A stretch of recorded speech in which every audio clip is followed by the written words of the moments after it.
এটি নিউজ দেখছেন। আমন্ত্রণ জানাচ্ছি দেশের খবরে, সঙ্গে আছি আমি ফারহিন টুম্পা।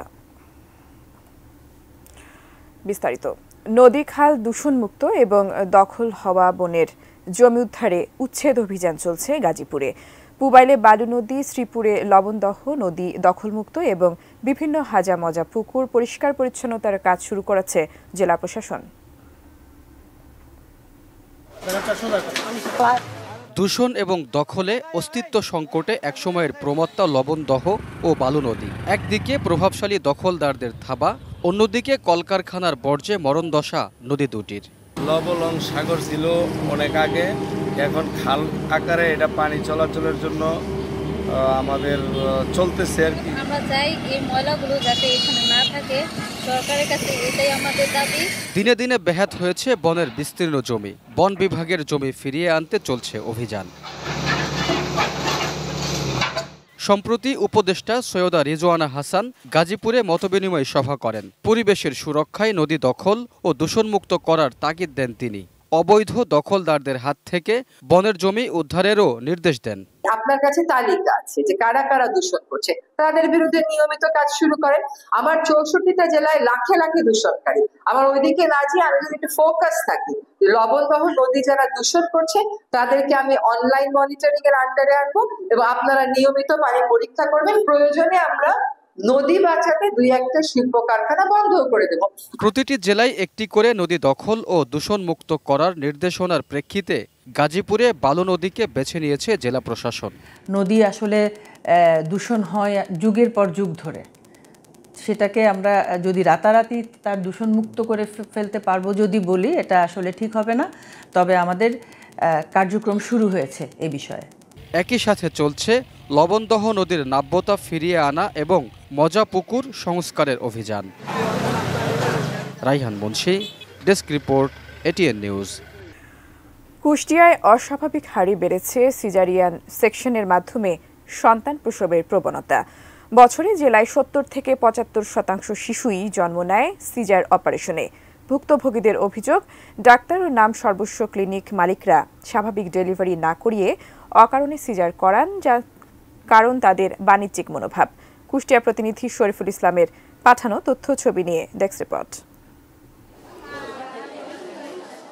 প্রসবকালীন জটিলতা ও নবজাতকের মৃত্যুর হার কমাতে সিজারিয়ান সেকশন কার্যকারী পদ্ধতি, কিন্তু এই পদ্ধতিকে পুঁজি করে ফায়দা লুটছে কুষ্টিয়া জেলার ডাক্তার, বেসরকারি হাসপাতাল, ক্লিনিক মালিক ও তাদের দালালরা।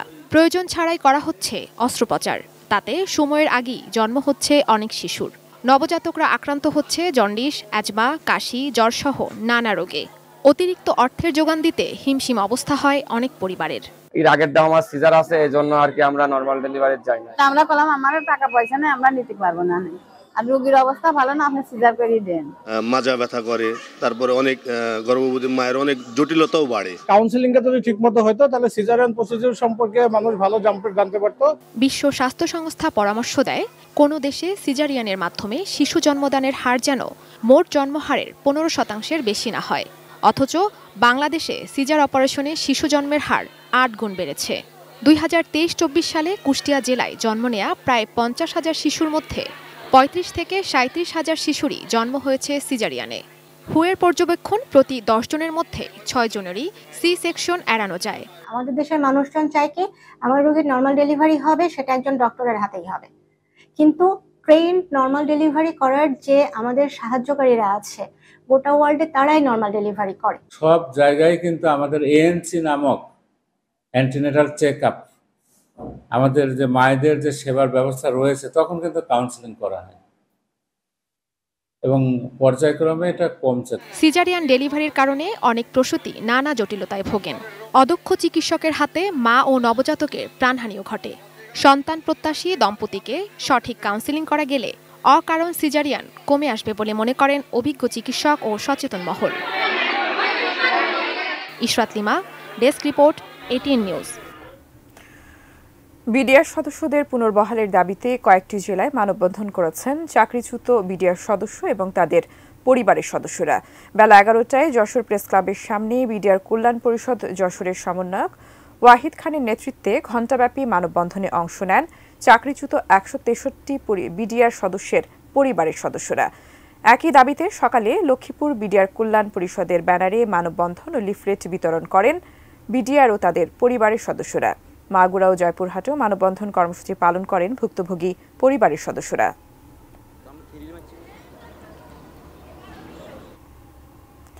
বাজারে বেড়েছে শীতকালীন সবজির সরবরাহ, কমেছে দাম। ক্রেতাদের মাঝে স্বস্তি ফিরলেও পড়তি দামে মাথায় হাত অনেক কৃষকের। তারা বলছেন, পরিবহন শ্রমিকের খরচের টাকা উঠছে না সবজির বর্তমান দামে। বাজার ঘুরে জানিয়েছেন আমাদের প্রতিনিধিরা। বিস্তারিত ডেস্ক রিপোর্টে। শীতকালীন সবজির সরবরাহ বেড়ে যাওয়ায় ব্যাপক প্রভাব পড়েছে বাজারে। কমেছে সব ধরনের শাকসবজির দাম। দামে বেশ সন্তুষ্ট কুমিল্লার ক্রেতারা। ব্যবসা ভালো হওয়ায় বিক্রেতারাও খুশি, কিন্তু দুশ্চিন্তায় কৃষক। সবজি বিক্রি করে উৎপাদন খরচটুকু উঠবে কিনা পড়েছেন সেই অনিশ্চয়তায়। আমরা মাল নিয়ে বসে নিয়েছি, কাস্টমার এসে মনে করেন দাম এত কমার পরও আরো কমতো। ঠাকুরগাঁওয়ে 1 কেজি ফুলকপির দাম মাত্র 5 টাকা। কমেছে অন্যান্য সবজির দামও। ক্রেতাদের স্বস্তি ফিরলেও হতাশ কৃষকরা। নরসিংদীর কাঁচা বাজারগুলোতেও উল্লেখযোগ্য হারে কমেছে শীতকালীন শাকসবজির দাম। ময়মনসিংহের বাজারে সবজির দাম কমলেও একই সমস্যায় কৃষকরা। তারা বলছেন, সার কীটনাশকের দাম বেশি, সে অনুযায়ী দাম মিলছে না। সীমিত লাভে বিক্রি করছেন পাইকারি ব্যবসায়ীরাও। আমাদের যা প্রতিদিনের যে একটা খরচ আছে, সেই খরচ হচ্ছে না। প্রতিদিন ঘাটতি লাগছে, যা বেশি তার লাস্টে লাভ ছাড়া বেশি লাগে। সবজির দামগুলো আগের চেয়ে অনেক কম, সব টাটকাই পাওয়া যেতেছে আর কি। বরিশাল ও যশোরেও ক্রেতারা এক প্রকার পানির দামে সবজির স্বাদ নিতে পারছেন, তবে হতাশ কৃষক। জিনিয়া ইসলাম, ডেস্ক রিপোর্ট, 18 নিউজ। এবারে হাতিলের সৌজন্যে বাণিজ্য মেলার খবর মেলায় মেলায়।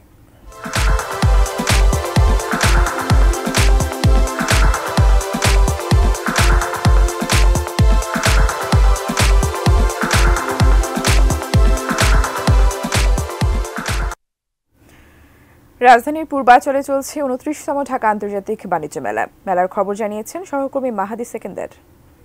ঢাকা আন্তর্জাতিক বাণিজ্য মেলার 29তম আসরে আজ 12তম দিনে মেলা প্রাঙ্গণে দুপুরের পর এই মুহূর্তে ক্রেতা দর্শনার্থীর সমাগম কিছুটা বাড়তে শুরু করেছে এবং একই সাথে বিভিন্ন স্টলে ক্রেতা দর্শনার্থী ঘুরে ঘুরে দেখছেন তাদের পছন্দের পণ্য কেনবার জন্য। নিশ্চয়ই দেখতে পাচ্ছেন কিছুটা মানে ক্রেতা সমাগমের যে পরিস্থিতি এবং প্রাণের সঞ্চার মেলায় সেটি কিন্তু আছে এবং রোদের ঝলক আছে, নেই শীতের তীব্রতা। যে কারণে ক্রেতা দর্শনার্থী যারা আছেন তারা কিন্তু সময় কাটাবার জন্য, পছন্দের পণ্য কেনবার জন্য মেলা প্রাঙ্গণে এসেছেন এবং একই সাথে এই মুহূর্তে মেলা প্রাঙ্গণে ক্রেতা দর্শনার্থীর সমাগম বলে দেয় বাণিজ্য মেলার প্রাণ ফিরে পেতে শুরু করেছে এবং গতকাল এবং গত পরশু দিন শুক্র এবং শনিবার থাকায় সে দুদিনও কিন্তু মেলা প্রাঙ্গণে ক্রেতা দর্শনার্থীদের সমাগম সেটি কিন্তু যথেষ্ট ছিল বলেই এখানে যারা বিক্রেতারা আছেন তারা বলছিলেন, তারা সন্তুষ্টি প্রকাশ করেছেন এবং আজও ঠিক একইভাবে কিন্তু সে পরিমাণ না হলেও তুলনামূলক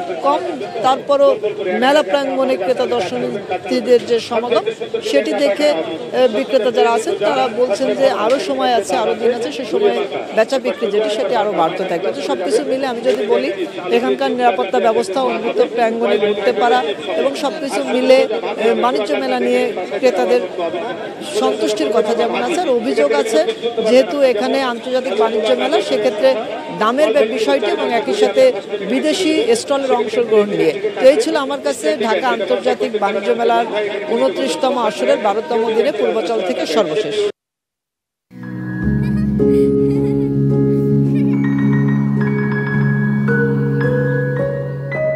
প্রতিদিন এমন ছোট ছোট মুহূর্তগুলো তৈরি করে জীবনের গল্প। Hatil, live and relive. দেশের খবর এই পর্যায়ে বিরতি নিচ্ছি, এরপর আরো থাকছে। অটোরিকশা ছিনতাইয়ের জন্য কিশোরগঞ্জে চালককে হত্যা। শ্রীনগর থানা থেকে ছিনিয়ে নেয়া যুবদল নেতা তরিকুলকে গ্রেপ্তার করেছে পুলিশ।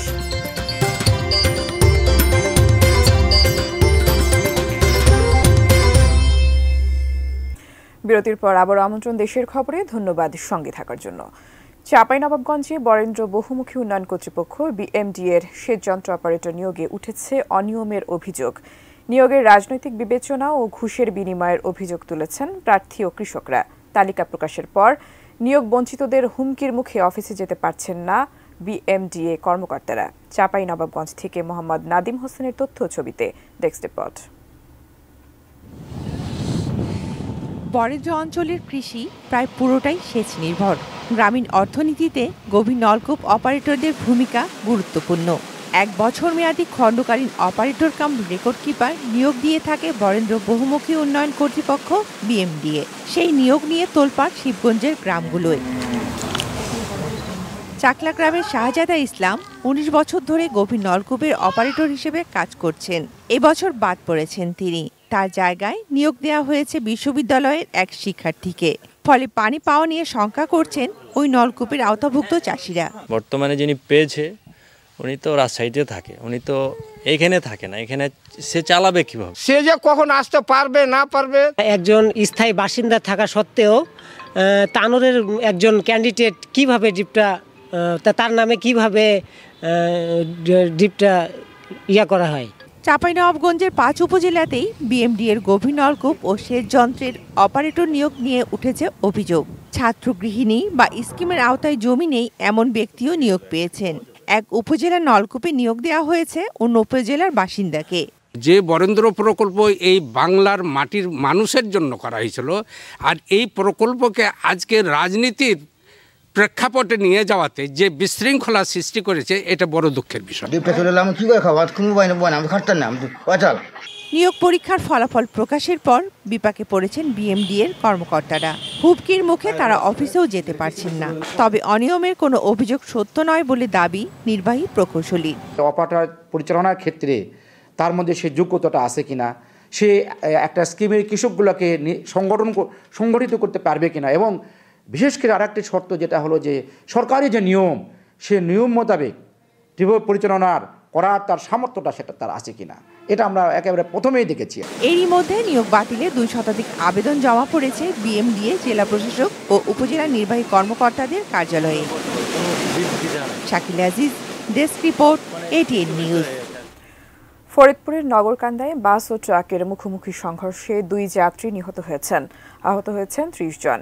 প্রত্যক্ষদর্শীরা জানায়, সকাল 8:45টার দিকে ফরিদপুর বরিশাল মহাসড়কের বাসাবাড়ি এলাকায় কুষ্টিয়া থেকে আসা আরিফ মিম পরিবহনের বাসের সঙ্গে একটি ট্রাকের মুখোমুখি সংঘর্ষ হয়। ঘটনাস্থলে বাসের 2 যাত্রীর মৃত্যু হয়, আহত হন 30 জন। আহতদের ফরিদপুর মেডিকেল কলেজ হাসপাতালে ভর্তি করা হয়েছে। হতাহতদের নাম পরিচয় জানা যায়নি। ঘন কুয়াশা ও বেহাল সড়কের কারণে এই দুর্ঘটনা বলে ধারণা করছে ফায়ার সার্ভিস।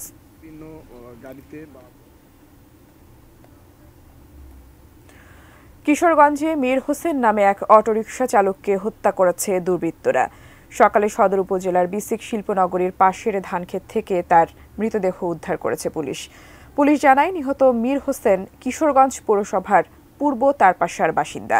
রাতে তিনি ব্যাটারি চালিত অটোরিকশা নিয়ে বের হন। সকালে স্থানীয়রা মারিয়া এলাকার একটি ধানক্ষেতে তার রক্তাক্ত মৃতদেহ দেখে পুলিশকে খবর দেন। পুলিশ মৃতদেহ উদ্ধার করে ময়নাতদন্তের জন্য কিশোরগঞ্জ শহীদ সৈয়দ নজরুল ইসলাম মেডিকেল কলেজ হাসপাতালে পাঠিয়েছে। নিহতের পরিবারের অভিযোগ, অটোরিকশা ছিনতাইয়ের জন্য মীর হোসেনকে খুন করা হয়েছে। তবে অটোরিকশাটি পাশের একটি খাদে পড়ে যাওয়ায় নিয়ে যেতে পারেনি দুর্বৃত্তরা।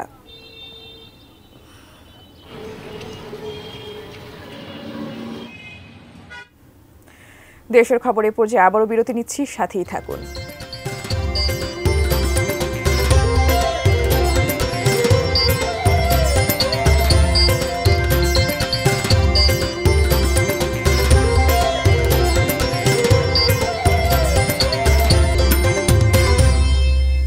বিরতির পর আবারও আমন্ত্রণ দেশের খবরে। ধন্যবাদ সঙ্গে থাকার জন্য।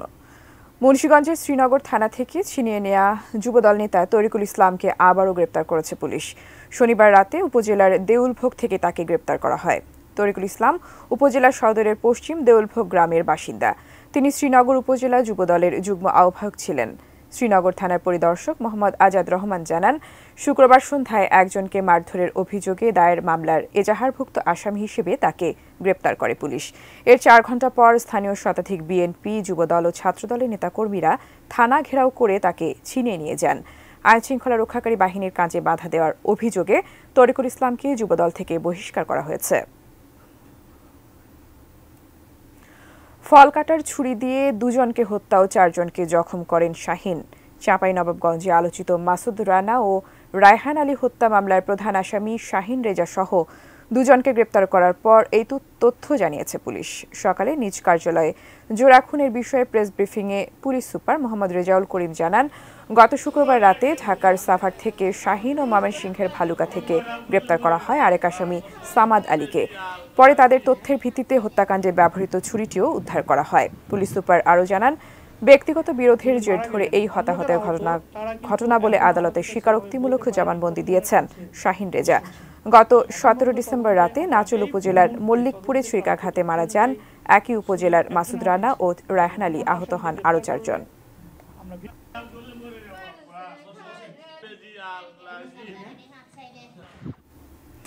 শেষ করব দেশের খবর, তার আগে আকিজ বশির গ্লাস শিরোনামগুলো জানিয়ে দেব আরও একবার। গাজীপুরে দখল দূষণ থেকে বন ও নদী মুক্ত করার উদ্যোগ। কুষ্টিয়ায় অস্বাভাবিক হারে বেড়েছে সিজারে সন্তান প্রসব। কমেছে সবজির দাম, ক্রেতারা খুশি, চাষিরা হতাশ। চাঁপাইনবাবগঞ্জের বরেন্দ্র কর্তৃপক্ষের অপারেটর নিয়োগে অনিয়মের অভিযোগ। অটোরিকশা ছিনতাইয়ের জন্য কিশোরগঞ্জে চালককে হত্যা। এবং শ্রীনগর থানা থেকে ছিনিয়ে নেওয়া যুবদল নেতা তরিকুলকে গ্রেপ্তার করেছে পুলিশ।